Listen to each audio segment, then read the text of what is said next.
Patay ang isang 24 anyos na mangingisda matapos na malunod habang nangingisda sa dagat sa bahagi ng Zone 4 Barangay Kuugit, Balatan, Camarines Sur, alas 9:50 ng gabi nitong Lunes, Disyembre 8. Kinilalang biktima na si Sandy Cabarogias, residente ng Zone 4 Barangay Duran, parehong bayan. Batay umano sa salaysay ng pamilya nito sa pulisya, alas 5 ng hapon nitong Lunes nang magpaalam ang biktima sa kanyang pamilya na mamamalaot hanggang sa matagpuan siyang palutang-lutang at wala ng buhay ng isa ring mangingisda, 2 metro ang layo sa kanyang bangka. Agad naman na inireport ng nasabing mangingisda sa barangay ang insidente at ipinaalam sa otoridad.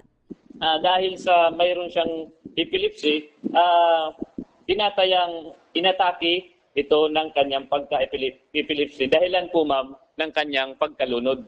Dagdag pa ni Rigaspi, nagtamo ng malubhang sugat sa ulo ang biktima matapos na mabagok sa coral reef sa ilalim ng bahagi ng karagatan habang namamana. Wala naman daw na nakitang foul play ang otoridad sa nasabing insidente.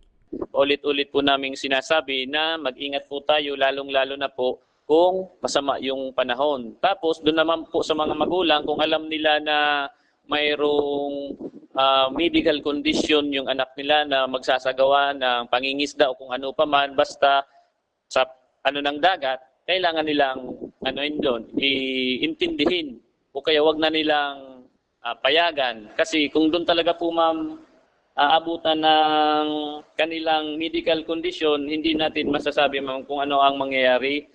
Sa ngayon, hiniintay pa ang resulta ng otopsiya sa bangkay ng biktima.